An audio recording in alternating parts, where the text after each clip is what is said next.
બનાસકાંઠામાં અનેક વિસ્તારોમાં પાણી ભરાયા છે। ડીસાના કંસારી ગામમાં ખેતરો બેટમાં ફેરવાયા છે। ખેતરોમાં પાણી ભરાતા પાકને ભારે નુકસાન થયું છે। અતિવૃષ્ટિને કારણે ખેડૂતોની ચિંતામાં પણ મોટો વધારો થયો છે।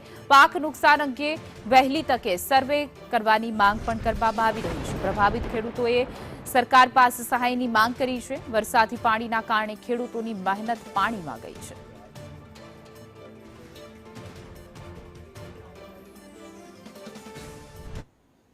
બનાસકાંઠાના થરાદમાં છેલ્લા 3 દિવસથી અવિરત વરસી રહેલા વરસાદના કારણે શહેર આખું પાણી થઈ ગયું છે। થરાદમાં 6 ઇંચથી પણ વધુ વરસાદ ખાબકતા નીચાણવાળા વિસ્તારો પેટમાં ફેરવાઈ ગયા છે, જેમાં મહાલક્ષ્મી સોસાયટીના રહીશોને ઘર ખાલી કરીને સુરક્ષિત સ્થળે સ્થળાંતર કરવાની ફરજ પડી છે। આ ઉપરાંત ગણેશ સોસાયટી, અમન પાર્ક સોસાયટી અને ચામુંડાનગર સોસાયટી પણ પાણીમાં સંપૂર્ણપણે ગરકાવ થઈ ગઈ છે, જેના કારણે તંત્રની પ્રી મોન્સૂન કામગીરી સામે અનેક સવાલો પણ ઉઠી રહ્યા છે। પાણીમાં ગરકાવ થઈ ગયો છે। મેં મહિના પહેલા પણ નગરપાલિકામાં રજૂઆત કરી હતી, પણ એનો કોઈ આ નિકાલ કર્યો નહીં। એના લીધે આ પ્રશ્ન બન્યો છે।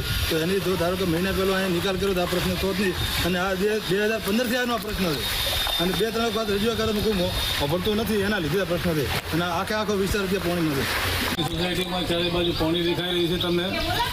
અત્યારે અમારા ઘરોની અંદર પાણી આવી ચૂક્યા છે। છેલ્લા 2015, 2017, 2026, 2025 દર વર્ષે મહાલક્ષ્મી સોસાયટીની અંદર, ગણેશ સોસાયટીની અંદર ચારે બાજુ પાણી આવે છે।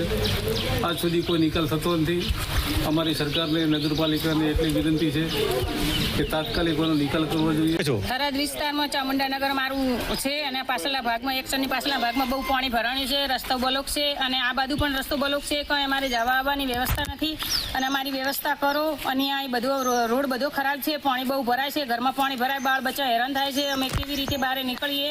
અમારે ક્યાંય બહાર જવું હોય તો રસ્તા બ્લોક છે, આની કાંઈક વ્યવસ્થા કરો। છેલ્લા 3 દિવસના અવિરત વરસાદના કારણે થરાદની અંદર 6 ઇંચ વરસાદ પડ્યો છે, તેનાથી અત્યારે થરાદની મોટા ભાગની જે સોસાયટીઓ છે તે પાણીમાં ગરકાવ છે। આપણે પહોંચ્યા છે જે મહાલક્ષ્મી સોસાયટી છે, ત્યાં એક જે ઘર છે દેખાય છે, તેની અંદર જે 2 ફૂટ પાણી છે। તમે જોઈ શકો છો કે પાણી છે તે વરસાદના કારણે અત્યારે જે લોકો ઘરની અંદર પહોંચી જે સામાન હતો, સામાન અત્યારે ઊંચે ચડાવી દીધું છે। સામાન તમે જોઈ શકો છો કે સામાન છે તે સામાન ઊંચે પાણીથી દૂર ઉપર કરી મૂકી દીધું છે, અને જે ઘરમાં જે ઘરવાળા છે, જે પરિવારો છે ત્યાં ઘર છોડી અને ત્યારે બહાર જવાની નોબત આવી છે।